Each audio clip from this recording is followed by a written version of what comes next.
Halo Rebaners, dimanapun Anda berada, bagaimana kabarnya? Balik lagi bareng saya, perawat terkece, terkeren, terupdate, terserah mau bilang apa. Oke kawan, di video kali ini kita akan melanjutkan pembahasan tentang kesehatan lansia. Oke, sebelum lanjut, seperti biasa, ambil posisi rebahan terbaik Anda, pasang headset, dan kita putar intronya dulu.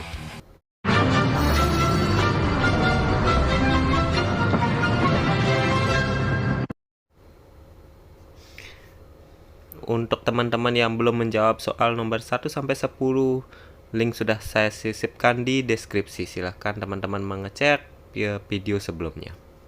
Oke, kita lanjut ke soal nomor 11. Pertanyaannya, apakah kriteria keberhasilan jangka pendek intervensi tersebut? Kita baca kasusnya. Seorang perempuan berusia 60 tahun datang ke pustu yang ada di dusunnya dan mengeluh gatal-gatal pada bagian punggungnya sejak 1 minggu yang lalu. Kulit klien tampak kering dan bersisik. Perawat memberikan edukasi tentang cara melindungi kulit dari kekeringan dan mengajarkan penggunaan lotion pelembab pada kulit setelah mandi. Ingat, yang perlu digarisbawahi di sini adalah keberhasilan jangka pendek. Jadi yang diajarkan adalah mengajarkan penggunaan lotion pelembab, itu kata kuncinya. Jadi poin A, option A, peningkatan pemahaman tentang masalah kulit. Yang diajarkan kan penggunaan lotion, bukan diajarkan tentang masalah-masalah kulit. Jadi kita salah. Peningkatan kelembaban kulit, kemungkinan iya. Tidak terjadi luka pada kulit, bisa jadi, tapi ini kriteria jangka pendek. Kalau tidak terjadi luka, itu lebih ke jangka panjang. Kulit bebas dari infeksi, itu jangka panjang. Kulit bersih, untuk kulit bersih ini tidak perlu kita mengajarkan penggunaan lotion pelembab, itu cukup mandi dengan menggunakan sabun pun sudah kulit bersih. Jadi option yang lebih tepat untuk jawaban di atas adalah B. Kita baca pembahasannya. Pada kasus di atas menunjukkan masalah utama gangguan integritas kulit yang disebabkan oleh hilangnya kelembaban kulit dan biasanya terjadi pada lansia. Mengajarkan klien tentang cara melindungi kulit agar tidak kering dan penggunaan lotion adalah bertujuan untuk menjaga kelembaban kulit. Ingat, yang ditekankan adalah keberhasilan jangka pendeknya. Oke, sudah jelas, jawabannya B. Soal nomor 12. Kita baca pertanyaan terlebih dahulu. Apakah topik discharge planning yang harus diberikan? Khususnya, seorang laki-laki berusia 68 tahun dirawat di bangsal geriatri akibat stroke. Pasien mengalami kelemahan pada tubuh bagian kirinya. Hasil pemeriksaan kekuatan otot pasien, tubuh bagian kiri 2 dan bagian kanan 5. Indeks CATS pasien 2 hanya bisa makan dan menggunakan pakaian sendiri. Pasien sudah mampu meremas bola karet dan saat ini pasien telah diperbolehkan pulang. Oke, dari pernyataan-pernyataan di kasus itu lebih ditekankan pada masalah keperawatan gangguan mobilitas fisik. Jadi discharge planningnya adalah kita arahkan ke yang menangani gangguan mobilitas fisik. Kita baca A, lingkungan yang memudahkan pergerakan pasien. Salah, kalau yang A lebih ke risiko jatuh. B, latih gerak tubuh aktif dan pasif. Iya kemungkinannya. C, pemenuhan kebutuhan sehari-hari, kurang tepat. D, penggunaan alat bantu jalan, kurang tepat. E, personal hygiene. Ini jawabannya lebih ke B. Jadi pembahasannya, kasus di atas menunjukkan kondisi klien yang membutuhkan tindakan rehabilitasi karena mengalami kelemahan pada anggota gerak. Kekuatan otot ekstremitas klien tidak maksimal. Untuk mengembalikan fungsi asal klien perlu latihan pergerakan. Jadi untuk meningkatkan atau mengatasi masalah mobilitas fisiknya, kita ajarkan dia latih gerak aktif dan pasif, room aktif dan pasif. Jawaban paling tepat adalah B. Soal nomor 13. Apakah masalah keperawatan pada kasus tersebut? Ingat, kita baca dulu pertanyaannya, baru kita baca kasusnya untuk soal-soal di SKB maupun UKOM. Jadi di sini ditekankan masalah keperawatan.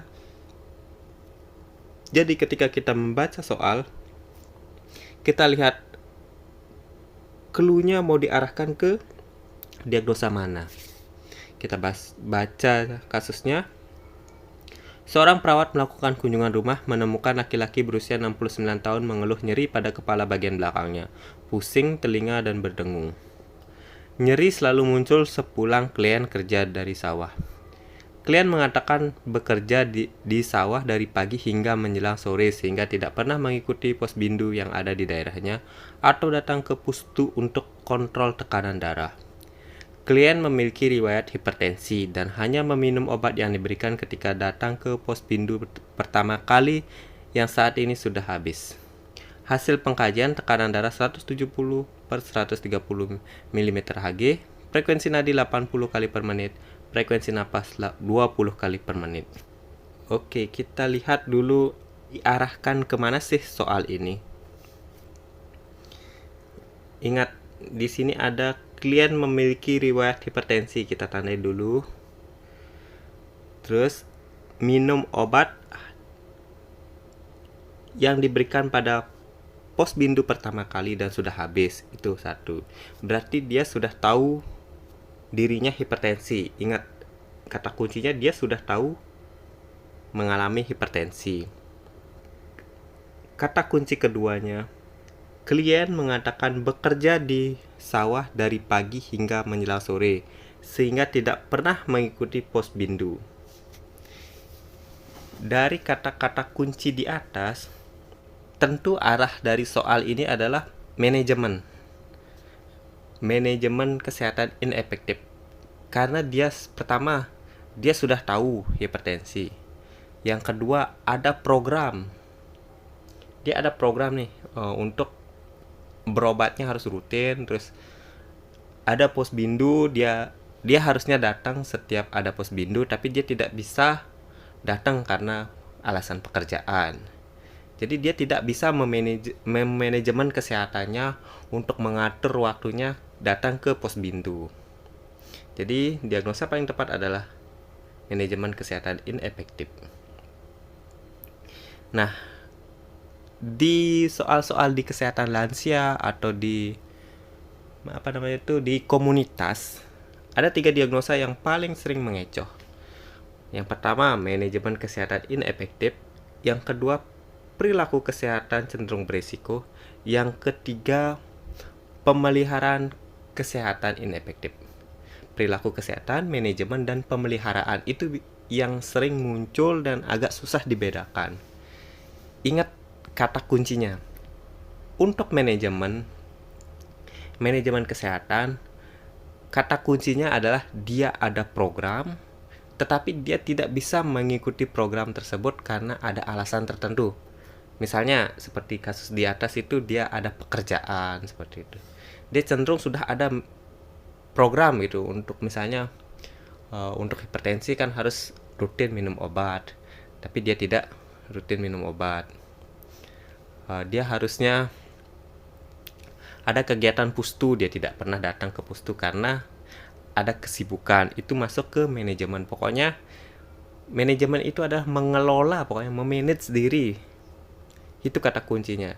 Untuk perilaku kesehatan cenderung berisiko itu kata kuncinya lebih ke kurang pengetahuan.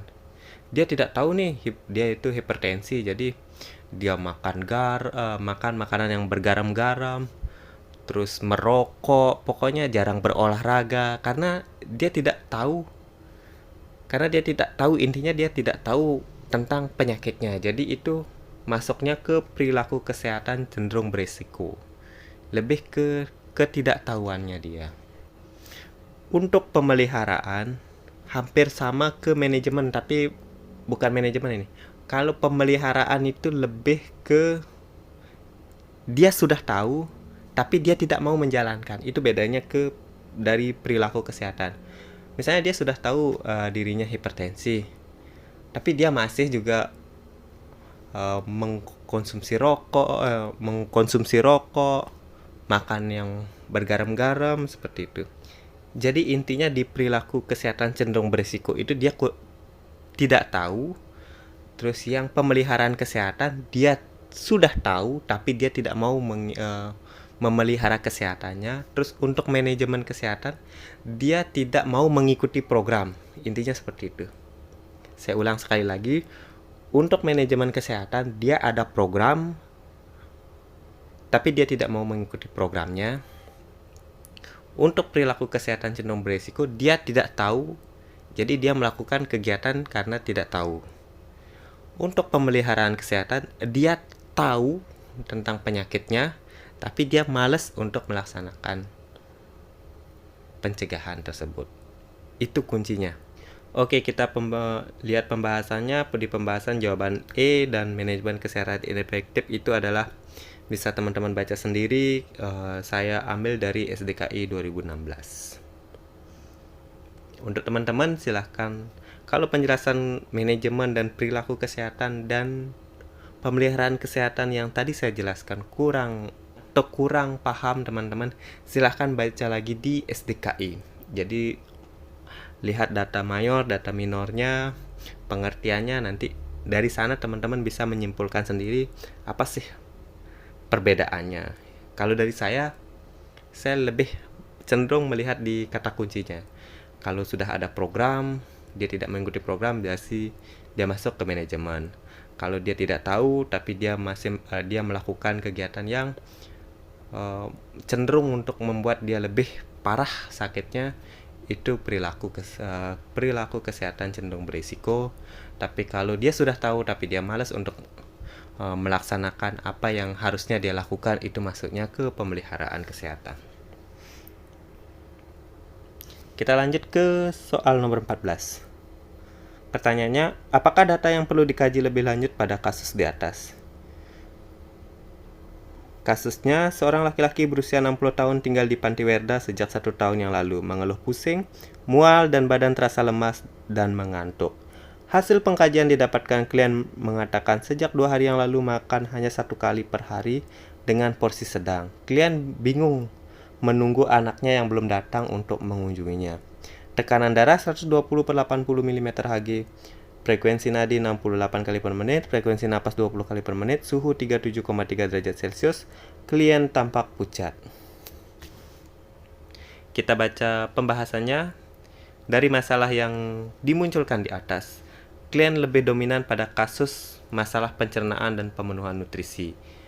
Dari data-data yang sudah dimunculkan seperti mual, badan terasa lemas, makan hanya 1 kali per hari, terus porsinya juga porsi sedang. Dari data di atas berarti sudah ada tanda-tanda masalah kurang adekuatnya intake dan mengalami tanda-tanda penurunan glukosa. Sehingga yang paling pertama kali dilakukan adalah untuk mengkaji kadar gula darah klien. Jawaban paling tepat adalah A. Oke, lanjut ke soal nomor 15. Pertanyaannya, apakah tindakan keperawatan pada kasus tersebut? Kita baca kasusnya. Seorang perempuan berusia 65 tahun tinggal di Panti Werda sejak 2 tahun yang lalu. Mengeluh sulit menahan buang air kecil ketika ada dorongan. Tempat tidur dan pakaian klien sering basah dan berbau pesing. Klien tidak mau keluar kamar karena malu dengan keadaannya dan karena lututnya yang sering nyeri jika berjalan. Silahkan teman-teman yang mau mencari clue-nya dan mencari jawabannya. Jadi masalahnya di atas adalah gangguan eliminasi urin. Terus kata kunci yang paling ditekankan adalah mengeluh sulit menahan buang air kecil ketika ada dorongan. Jadi tindakan keperawatan pada kasus tersebut yang paling tepat adalah mengajarkan latihan otot-otot dasar panggul. Jawabannya adalah C. Untuk pembahasannya, perempuan memiliki risiko yang lebih besar dari laki-laki mengalami penurunan kekuatan otot dasar panggul sebagai penyebab stres inkontinensia. Jadi, latihan yang tepat pada otot dasar panggul akan dapat menguatkan otot-otot yang terlibat dalam mengontrol kemampuan berkemih. Jadi, kita lihat kata kuncinya adalah mengeluh sulit menahan buang air kecil ketika ada dorongan. Habis itu kan tempat tidur pakaian klien sering basah, itu kan akibatnya dari sulit menahan buang air kecil. Oke, lanjut ke soal berikutnya. Apakah edukasi yang tepat yang diberikan pada kasus di atas? Kita baca kasusnya. Seorang perempuan berusia 72 tahun dirawat di bangsal geriatri sejak 8 hari yang lalu. Terdapat luka yang tidak kunjung sembuh di bagian telapak kaki kanan akibat tertusuk paku. Hasil pengkajian didapatkan pasien sulit berjalan, terdapat luka berwarna kuning dengan sedikit kemerahan, panjang luka 8 cm dan lebar 5 cm. Kedalaman luka 2,5 cm, luka tampak kotor. Hasil GDS klien 195. Perawat telah melakukan perawatan luka sebelum pasien pulang. Jadi ini kita harus langsung menangkap kasusnya. Apa sih maksud dari ceritanya? Tadi sudah kita baca edukasi yang diberikan, dan dari ceritanya itu kita harus bisa langsung menyimpulkan kalau pasien tersebut mengalami lukanya kotor, panjang luka bla bla bla bla dan sekian, dan sudah dilakukan perawatan luka dan pasien akan pulang. Jadi yang perlu kita edukasi pertama kali adalah apa kira-kira teman-teman?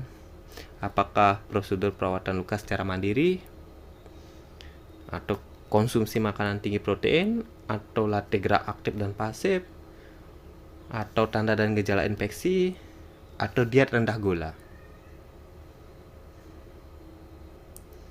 Oke, langsung saja kita bahas. Jawaban yang paling tepat adalah D. Alasannya, masalah yang tampak dominan pada kasus di atas adalah terkait kondisi luka pasien atau kerusakan integritas kulit. Kondisi luka sebelum dilakukan perawatan luka berada pada kondisi infeksi.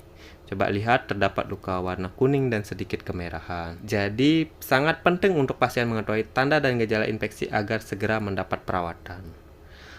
Nah, kenapa sih tanda dan gejala infeksinya begini maksudnya? Kan pasien ini sudah hampir ada tanda-tanda mengarah ke infeksi. Terluka warna kuning dan sedikit kemerahan, terus kita sudah lakukan perawatan luka nih.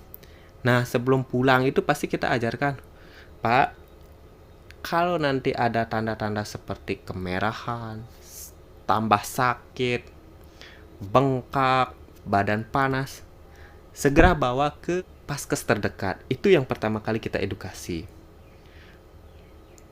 Jadi yang paling penting adalah dia harus tahu dulu tanda dan gejala infeksi.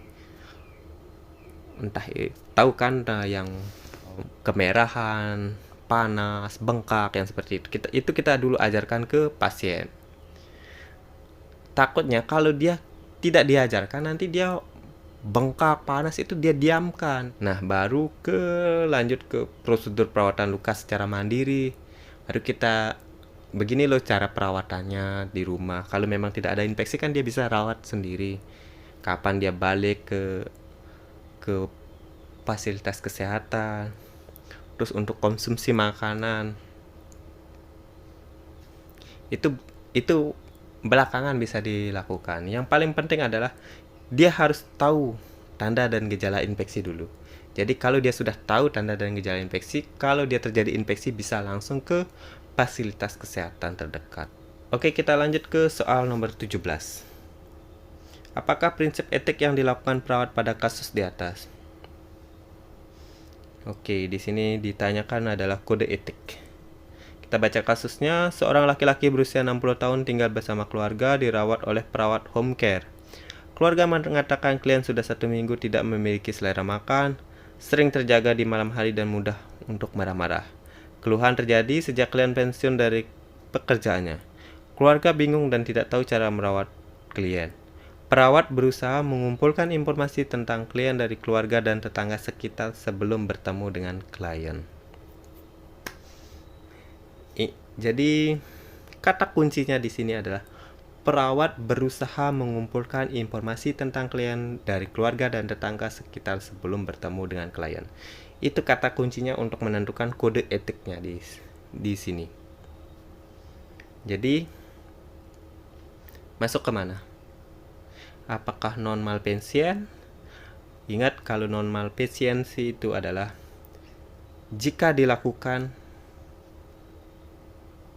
tidak merugikan pasien, tapi jika tidak dilakukan, pasien akan mendapat dampak atau efek negatif, entah itu efek fisik atau efek mental. Berdampaknya dampak fisik atau dampak mental, itu di non malpensien. Jadi jika tidak dilakukan, perawat bisa disalahkan. Jadi perawat mengumpulkan informasi tentang klien dari keluarga bukan masuk non malpensien. Confident, kerahasiaan, tidak juga.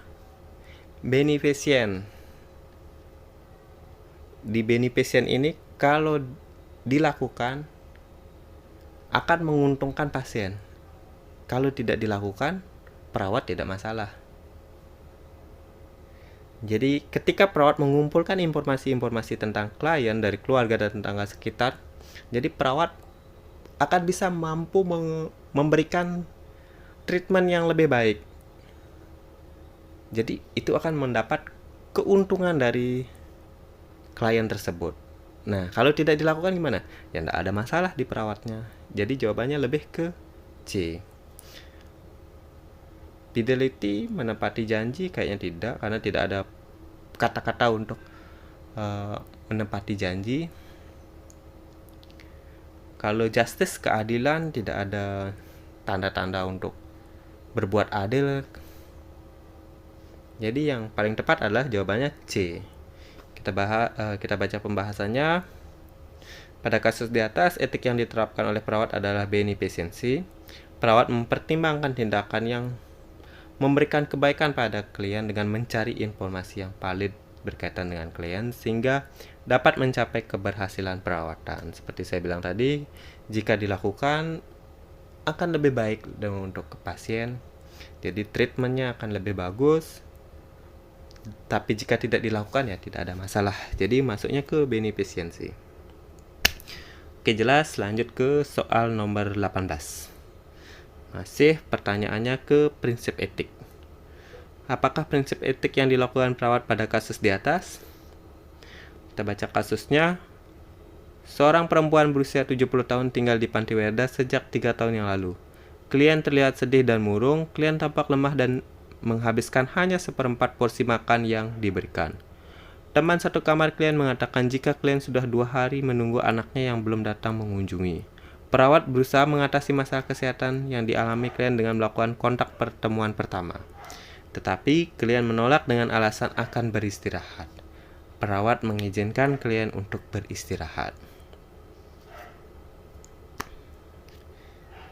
Jadi di sini kata kuncinya adalah ada melibatkan pendapat pasien, di mana dibuktikan dengan klien menolak dengan alasan akan beristirahat. Jadi perawat mengizinkan klien untuk beristirahat, itu adalah kode etik menghargai pendapatnya pasien. Jadi jelas masuknya ke otonomi.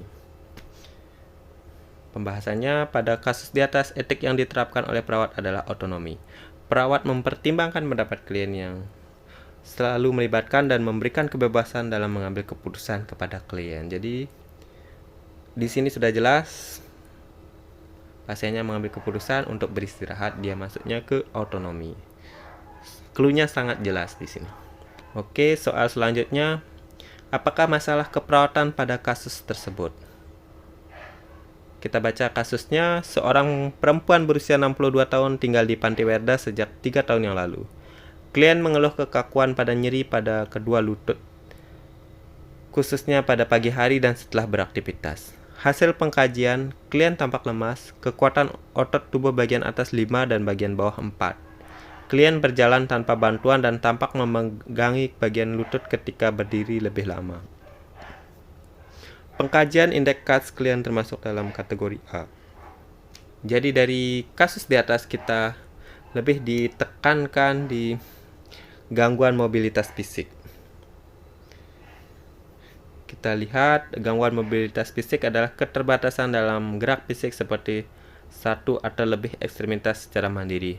Beberapa penyebabnya seperti ketidakbugaran fisik, penurunan kekuatan otot, kekakuan sendi, nyeri, gangguan kognitif, sensori, persepsi, dan lain-lain. Data subjektif yang disampaikan, mengeluh sulit menggerakkan ekstremitas. Untuk data objektifnya yang muncul seperti kekuatan otot menurun, rentang gerak yang menurun. Itu sesuai SDKI tahun 2016. Di soal sudah dijelaskan hasil pengkajiannya, klien tampak lemas, kekuatan otot bagian bawahnya 4, terus tampak memegangi bagian lutut. Itu jelas masuk ke gangguan mobilitas fisik. Soal berikutnya, nomor 20. Apakah pengkajian yang tepat dilakukan pada kasus di atas? Pertanyaannya, saat kunjungan rumah, perawat menemukan seorang laki-laki berusia 70 tahun yang tinggal bersama keluarganya. Keluarga mengatakan klien sudah 2 hari tidak mau makan, sulit tidur, dan lebih banyak berdiam diri di dalam rumah. Keluhan terjadi sejak istri klien meninggal 1 minggu yang lalu. Hasil pengkajian didapatkan klien tampak sedih dan merasa hidupnya tidak bermakna. Apakah pengkajiannya? Kalau Apgar keluarga itu lebih ke dukungan. Untuk B, mini mental MMSE itu ke gangguan kognitif. Untuk C, geriatri GDS itu ke tingkat depresinya seseorang. Jadi kata kuncinya kita lihat, dia ditinggal, istrinya meninggal 1 minggu yang lalu, terus dia tampak sedih dan merasa hidup tidak bermakna. Itu adalah ciri-ciri gangguan depresi. Kita lihat pembahasannya. Untuk pembahasannya, kehilangan pasangan merupakan salah satu pemicu terjadinya depresi pada lansia. Tanda yang dapat ditemui pada lansia dengan depresi adalah menarik diri dari lingkungan, emosi yang tidak stabil, dan tidak tertarik melakukan aktivitas. Munculnya gejala tersebut ditindaklanjuti dengan menggunakan pengajian depresi dengan menggunakan instrumen GDS. Jadi jelas jawabannya adalah C. Oke, soal selanjutnya. Apakah data yang harus dikaji lebih lanjut pada kasus di atas? Kita baca kasusnya. Seorang laki-laki berusia 75 tahun tinggal di Pantiwerda. Sejak 4 hari yang lalu mengeluh mual dan muntah. Porsi makan hanya dihabiskan 1/4 porsi saja. Klien terbaring lemah di tempat tidur. Aktivitas dan rutinitas lainnya tidak bisa dilakukan oleh klien. Apakah data yang harus dikaji? Jadi masalah yang ditekankan di atas adalah gangguan tentang masalah nutrisi. Itu di awal sudah dijelaskan, mengeluh mual muntah, porsi makan hanya 1/4 porsi. Jadi yang paling tepat pengkajiannya ya terkait dengan nutrisi. Coping individu salah, kemampuan mobilisasi tidak, aktivitas kegiatan sehari-hari tidak. Yang D, jenis dan pola makan. Jadi yang terkait dengan masalah nutrisi. Jelas ya, di data sudah dijelaskan mual muntah, porsi makan yang dihabiskan 1/4 porsi. Jadi masalah keperawatannya ketidakseimbangan nutrisi. Jadi yang dikaji adalah terkait dengan nutrisi, jenis dan pola makan. Jawabannya D. Soal nomor 22. Apakah indikator evaluasi keberhasilan jangka panjang pada kasus tersebut? Berarti sekarang ini yang ditanyakan ada evaluasi jangka panjangnya. Kita baca kasusnya. Saat kunjungan rumah, perawat menemukan perempuan berusia 68 tahun mengeluh tidak bisa mengontrol BAK sejak 4 minggu yang lalu. Pada saat kunjungan rumah, sebelumnya perawat memberikan penyuluhan dan latihan otot-otot panggul serta mengajarkan penggunaan diapres. Evaluasi jangka panjangnya, masalahnya kan dia tidak bisa mengontrol BAK, terus sudah diajarkan melatih otot-otot panggul. Jadi yang ditanyakan adalah jangka panjangnya. Yang A, ketersediaan toilet tidak terkait. Penurunan frekuensi mengompol, untuk jangka panjangnya iya. Kepatuhan menggunakan diapres itu bukan evaluasi jangka panjang. Kemampuan melakukan latihan otot-otot panggul itu biasa dievaluasi jangka pendek. Pengetahuan tentang cara melatih otot-otot panggul itu biasanya dievaluasi di saat pertemuan pertama. Jadi yang paling tepat adalah kepatuhan, maksudnya penurunan frekuensi mengompol. Jawaban paling tepat B. Jadi kita harus bisa membedakan mana evaluasi jangka panjang dan mana evaluasi jangka pendek. Kalau seperti ketersediaan toilet itu kan tidak terkait dengan cerita, jauh sekali menyimpang dengan ceritanya. Terus kepatuhan menggunakan diapres itu biasanya langsung dievaluasi. Kemampuan melakukan latihan otot-otot panggul kan setelah kita ajarkan, kita evaluasi bisa. Jadi yang paling pas adalah B. Oke, lanjut. Apakah diagnosa keperawatan yang tepat untuk kasus di atas? Sekarang kita baca kasusnya. Seorang perempuan berusia 64 tahun tinggal di panti sejak 5 tahun yang lalu. Klien mengalami katarak dan gangguan gaya berjalan. Sejak saat itu klien menggunakan tongkat untuk membantunya berjalan. Klien mengatakan tidak berani berjalan jauh karena jatuh disebabkan lingkungan sekitar panti yang berundak dan lantai yang licin. Apakah diagnosa keperawatannya? Jadi yang ditanyakan diagnosa keperawatan. Ingat, kita harus langsung mengingat clue-clue yang ditekankan. Dia menggunakan tongkat untuk berjalan, terus kondisi lingkungannya berundak dan lantainya yang licin. Jelas diagnosa keperawatannya adalah risiko jatuh. Jadi risiko jatuh itu ada dari faktor internal dan faktor eksternal. Faktor internalnya umur, adanya penyakit, gangguan berjalan, penglihatan. Terus untuk faktor eksternalnya seperti lingkungan yang licin seperti itu. Jadi di atas di kasus tersebut sudah diarahkan untuk faktor internal dan faktor eksternalnya. Jadi jelas jawabannya risiko jatuh. Oke, soal terakhir di video kali ini. Pertanyaannya, apakah kriteria keberhasilan tindakan tersebut? Kasusnya, seorang perempuan berusia 65 tahun tinggal di Panti Werda. Klien mengeluh nyeri punggung sejak 1 minggu yang lalu. Klien terlihat hanya tiduran, skala nyeri 4, rentangnya 0-10. Perawat sudah mengajarkan relaksasi napas dalam untuk mengurangi keluhan. Jadi kriteria keberhasilannya yang diajarkan relaksasi napas dalam tujuannya untuk mengurangi nyeri. Jadi ya kriteria keberhasilannya adalah nyerinya berkurang. Jelas ya, kalau diajarkan relaksasi napas dalam, yang dianggap berhasil adalah nyerinya berkurang. Itu evaluasinya. Oke kawan, itu saja dulu pembahasan soal kali ini. Di pembahasan berikutnya kita akan bahas, kalau enaknya soal apa ya, kita bahas keperawatan jiwa saja di video berikutnya.